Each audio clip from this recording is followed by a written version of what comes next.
Hello, everybody. We're going to have a talk here this morning. I have my Zoom coming up in just about 3.5 hours. Got to stay up for it. I'm tired from night shift, but an important talk as I'm going through messages trying to catch up. And I get one from my friend Irene. She sends me a video. I know you don't have time for videos. You have to watch this. So I go, okay, I watch it. And it is clearly a South African gentleman who goes into absolutely all about this evil Somalians, evil blacks invading Canada. And he goes into in great detail exactly what Jagmeet Singh is talking about. Canadians, Ontarians, you're talking to somebody who has gone through absolutely all of Africa. Absolutely.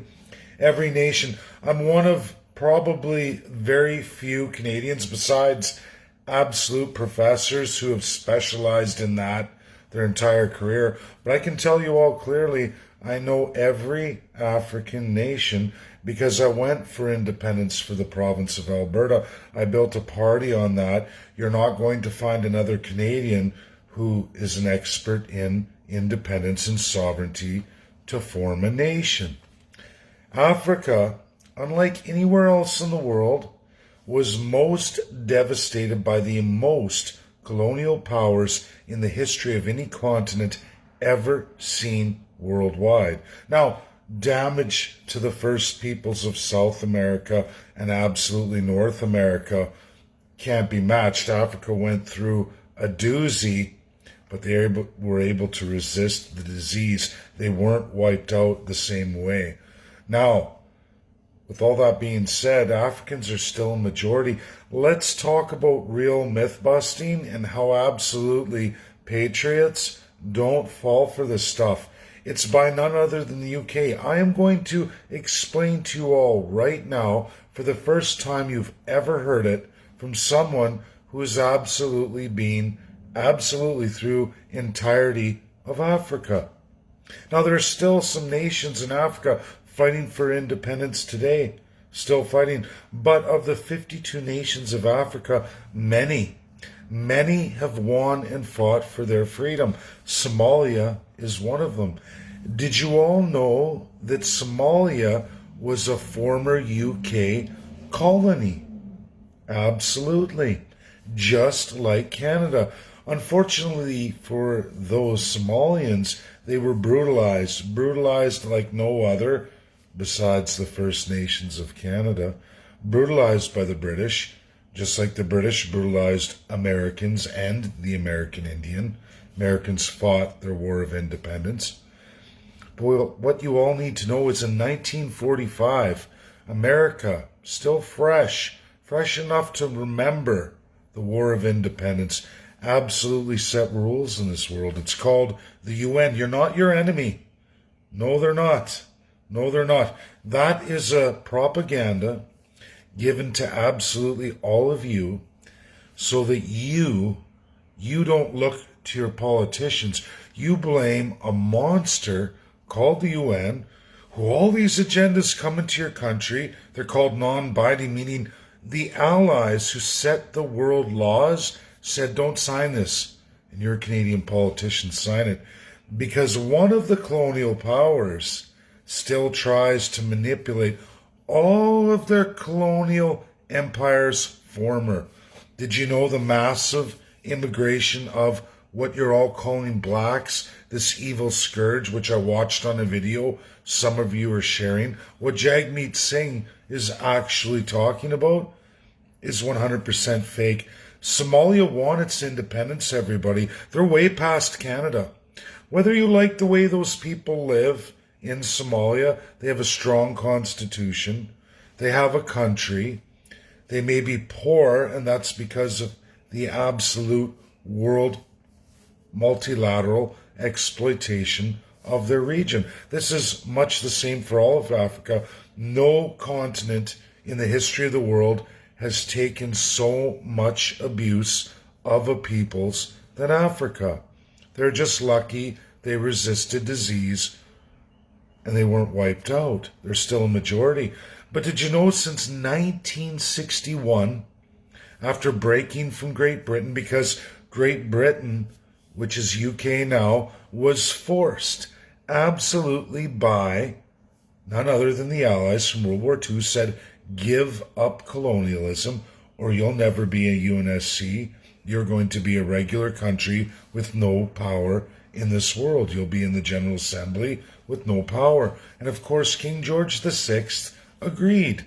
And he went around the world to all his colonies, removing UK. There's still leftover problems in Somalia. But for the vast majority of Somalians, they don't wish to leave Somalia. Do you know who likes to immigrate and come to Canada and other colonial countries? All of those tied to the UK. Absolutely to the UK. UK is our sovereign in Canada's constitution. The mass immigration from all these countries comes from all of France dealings and all of UK dealings in their former empire. They're still, with their mighty ties, still using Canada as a drop center for all those part of the loyalist Great Britain. Still today, there's leavings, there's leftovers, there's people, there's fews that want in some of these nations to come to Canada, and others are happy with their independent nation and they'll never leave. That's Somalia. I can go through many African nations. This invasion crap is a complete lie. It's your politicians, foreign influenced by none other than the UK. And we're going to get into that. I've already tagged Joe Biden and Africa in this post. Joe Biden and Russia in this post, Vladimir Putin. I'm going to share it on Twitter. I'm going to keep hitting the UNSC reps because it's absolutely true. Linda Thomas Greenfield knows Africa inside and out. She's great in human rights. I'm just as well through Africa as she is. I'm going to share that video. Thank you, Irene. That's important. And Canadians, watch what you get involved with, because when you sell these narratives, this is what people like Jagmeet Singh get to use against all of us, painting us with a brush. I have nothing but admiration and respect for Africa. They've gone so much further in creating a Pan-Africa and Africa Union. I'm in their symposium with China tomorrow.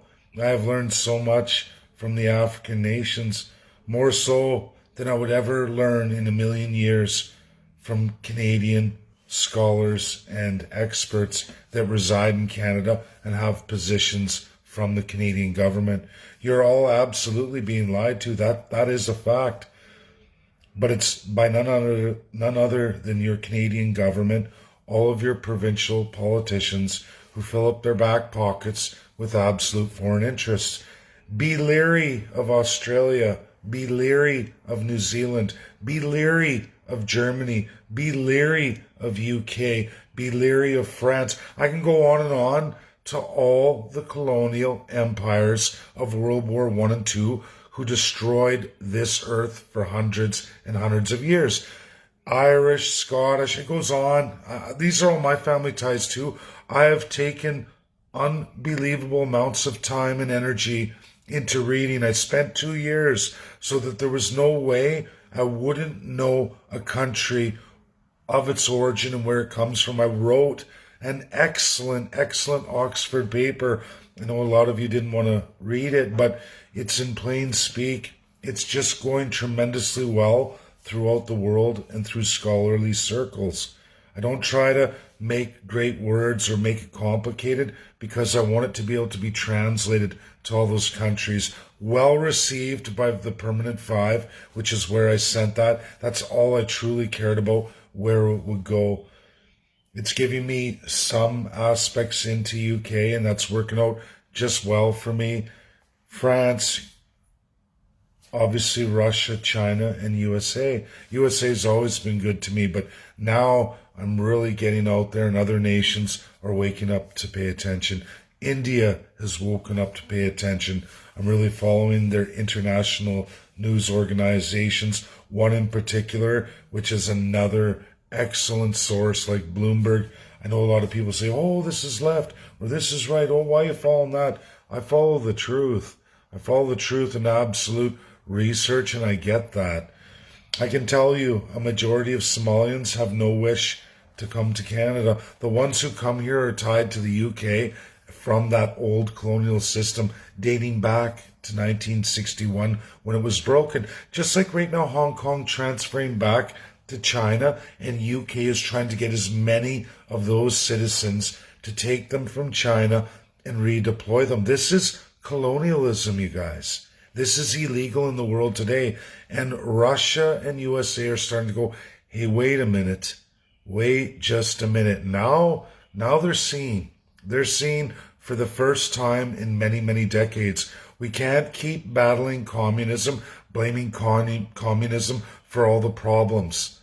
That's not the case in Canada. We don't have a communist problem. We have a crown colonial problem that led to World War I and II, a travesty on this earth today. In Canada, you're taking it all in because of your attachments to colonialism in your constitution, your absolute lack of sovereignty. It's in the constitution. You give your sovereignty to a foreign nation who uses you like a dirty tissue. This is wrong and illegal. It's been illegal worldwide since 1945. I'm the first to bring it to light.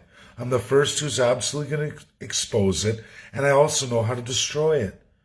That's the great gift I'm going to give to all Canadians. This video is very important. Get off the racism card. No Christian supports that kind of talk.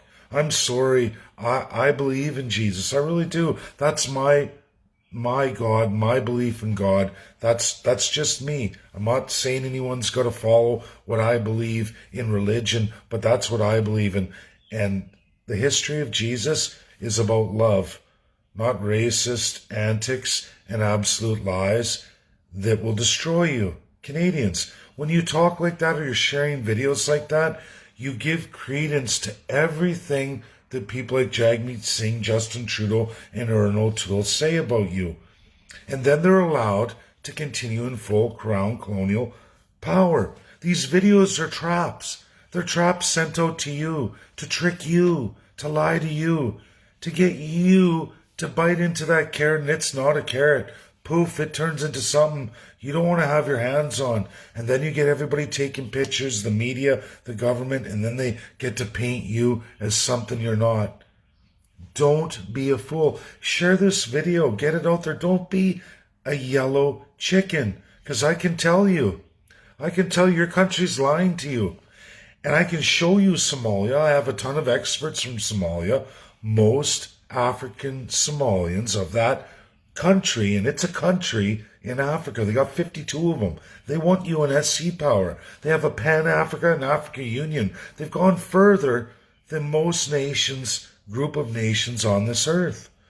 Russia and USA are waking up to it. India's doing the same thing. They're growing. Canada's going down the toilet. You don't even have sovereignty. You don't even have we the people. You're living in a system that's been outlawed for 70 years. I know Canadians don't know this. I know you don't, but it is reality. Most of the world knows it. Only a handful of nations remain going, what are we doing? And others that aren't even addressing it, like Canada, New Zealand, Australia. These aren't terrifically awesome countries. They are low population countries with tremendous resources that world powers exploit at will. That's the only reason why you have any kind of wealth at all. It has nothing to do with you and your citizens, because you don't have you the people in constitutionalism. I can show you great regions all over the world with a heck of a lot less than what Canada has, and they're doing 10 times better than you. Now, they may not be as wealthy because they don't, like I said, they don't have the resource base, but they have the strength and soul of a people. They have sovereignty of a nation, self-respect. We have zero. We give it away. We give it away. Now, I've shared with all of you World Constitution Day. The hashtag, the website, you can go on there, you can look. We have the Magna Carta in the USA in its original for all of you to view. It's in a museum. The curator of the museum, massive American scholar in constitutionalism, who goes around the world collecting all of the constitutions in the world in their original documents. I have lunacy and liars because they mimic our politicians. It's really actually the politicians' fault. And then they don't want to address it, so they come up with Bill 10 from Alberta, C10 for Trudeau, his version, to limit all of you. So we don't want you to know too much. We don't want truths getting out. What does that remind you of? Oh yeah, Kim Jong-un. There's all kinds of despots, autocracies, dictators that do these kinds of legislations. There's all kinds of countries in the world in a despot, autocracy, or monarchy that gives you all kinds of written freedoms. Unfortunately, the monarch, despot, or dictator, or autocrat, like Canada, gets to administer them, meaning they give and take them away as they see fit. They legislate against your freedoms all the time, making it cost you money to be free. This is Canada. This is not the same for a lot of nations in the world. I can tell you that right now. And I can tell you the best experts in the world say those with the most rights and freedoms written down are usually the ones that don't even get to have them. Because it's all about what's in your constitution. It's all about what the rules of governance are. And to begin with, in Canada, the introduction to Canada's constitution is not we the people. That means not Canadians, not First Nations, not nobody. Not nobody. Goes on, there's no supremacy of God, meaning when we say that, it means whatever you believe to be your God. Whatever that is for each and every one of you. You don't get to dictate that on people. That's not religion. That's cultish.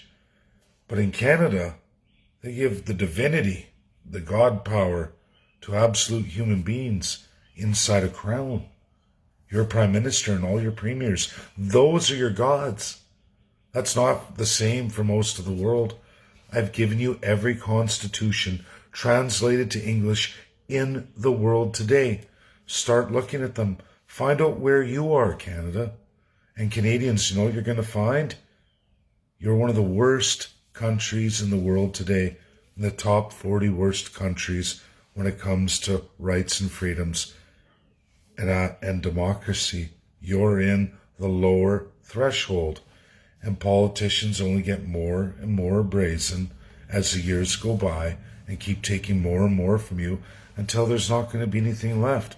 And one day you're going to wake up in an absolute mess, and it's coming sooner than you all realize. And making up stories about other countries, or blaming the UN, or blaming billionaires, or blaming everybody but your politicians who have full authority over every aspect of your lives and how they navigate the international world.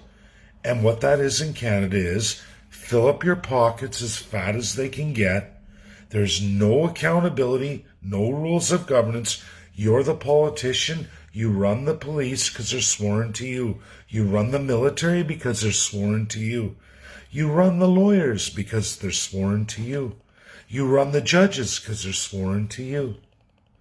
And then it goes into some higher crown powers. Again, outlawed worldwide, but it's never been amended since 1952. King George walked away, he pulled the UK, but he died before any real constitutional amendments could be done. And the Liberal Party of Canada and the Conservatives of the day made a secret deal to assume that power for themselves.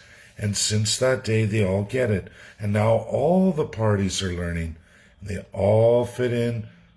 Can have a multi-party system, but what does it matter if they're all absolute autocrats? We are only one nation with multiple regions with zero constitutions. You're not going to find that when you go around the world with countries with regions. Look at Russia, USA. We can go on and on through a whole bunch. There's There's quite a few regional countries, countries with sub-regions. They all have constitutions. I'm working on that right now. The division of powers. That's the work I'm doing. But regardless, you can go through every UN state and every country that's not in the UN. You can read all their constitutions. And you're going to find that it's Canada and a handful of others that absolutely run the NWO because they're pure evil autocrats. That's your constitution. If you want that to end, you want to end all that, you have to elect the CCP. That's the party I'm building. You need somebody to win prime minister, and they can absolutely destroy the crown, meaning every province and territory would automatically lose their ability to ascend bills. Because with the appointment of our own lieutenant governors, sworn to you the people, no premier or legislature, all the MLAs in Canada, every province and territory, not one bill will be passed. Nothing can be administered because at the end of the day, the Constitution says, lieutenant governor stamps it. They don't stamp it, it don't go. You can appeal only to court. And guess who runs the courts? Oh yeah, Superior Courts, highest court of the province. That's through lieutenant governor too. Supreme Court of Canada. Oh yeah, that's Governor General of Canada. That's appointed by Prime Minister too. You don't even need a majority. I have mastered the Canadian system. I know how to finish King George VI's work. I only need Prime Minister in a minority government. I don't even need a majority. And all those saying, oh, but the other parties will vote and then the Governor General is going to have to hold an election. No, they won't. We'll have appointed the new Governor General, and they're not going to stamp that off either. There's no escape for the filthy, corrupt politicians. This work has been done. I'm a builder. I have the best experts legally in the entire world, nation by nation, most of the nations in the world. After tomorrow's symposium, I hope to add China to that list, and I think I might just, because for the first time, they actually allow me to enter one of their hosted forums, and I expect to even get more African nations. That's what happens when you go out on the world stage and you're honest, you're who you are, and you represent the people of Canada, and you speak in absolute truths. You don't lie, you don't show fear, you show courage, conviction, and strength. There are many nations in this world. None of us are alike or aligned in many, many issues, but it's about respect and being honest with yourself and what your country is. And that's what I did. I went out for truth. And you know what? The best minds in the world understood and they heard the call. And I only grow. I grow stronger and stronger internationally to give you all the truths as they are. If you don't want to be an immigration dumping ground, we have to address the source of the loss of our sovereignty. I've done that for you. We give our sovereignty to the UK. You can trace the mass immigration, sorry to say, to your corrupt politicians, absolutely federally, all parties, every single one that's held that office, and absolutely every party that's held premier. Absolutely can chase it to all of them. They are the ones bringing in the UK's beck and call. And another province takes in France's colonial throwbacks of all those citizens that they don't want to lose. They're loyal to the crown, even to this day. And I can go through decade after decade and prove every immigrant where they come from and how they got here and why they came here. Because somebody else is trying to usurp another nation's sovereignty. Isn't that something else? Is China the bad guy? Sure. They got some bad things in their closet. But you know what? Canada's worse. We have worse things in our closet. And the longer we lie to ourselves and the longer we point the fingers at everybody else, you only destroy yourself on that world stage, and the world continues to hate Canadians more and more and more. And then the creepy, corrupt politicians in league with foreign nationals with their own interest that does not benefit Canada or Canadians or the First Peoples in any real way whatsoever. In fact, it's the opposite. They're the ones getting you to fall on your face, walk out there in mass voice, acting like lunatics when the world doesn't run the way you're told, and then people start really hating Canadians. It's why we're under trade embargoes, certain level of sanctions by many, many nations in the world, and the worst being the P5. A number of them hate our guts. But if you see that there's people like me there that were able to see past the propaganda, go through the veil, so to speak, and come forward, and you get tremendous respect for that. Not the least which is the United States of America, bipartisan. Obviously, I have more Republicans. I've always been a libertarian. Obviously, I'm going to mesh with the Republican Party so much more. But you know what? The Democrats are coming around too, and it's not so bad. A lot better than what we have here in Canada. I urge you all to share the video. I'm going to finish my coffee. I'm going to get ready for the ICC. First Canadian, not a bar, who's going to be in with the ICC this morning, 9 o'clock. And I see my video hasn't shut down. I hope there hasn't been any breaks. My Zoom should work good too. I noticed different parts of this apartment, my bars go up and down, but it's the same outside, man. Toronto is unbelievable. I can't believe the lack of infrastructure. It's disturbing to say the least. But you know what? Alberta, that infrastructure was put in so very long ago, and it was done by the Social Credit Party. I remember growing up in the AGT for Alberta, and it's interesting how so very different Canada is when you go across it and the things I'm learning, I'm physically seeing them. When you're reading stuff in books or so many papers, and then now it just visually comes out for me. I have so much more to do for so many Canadians, but we're going to get there. Thanks. Have a great day, everybody. Share. Super important video. I know it's early and there's not a lot of people on, but it'll come around. Bye now.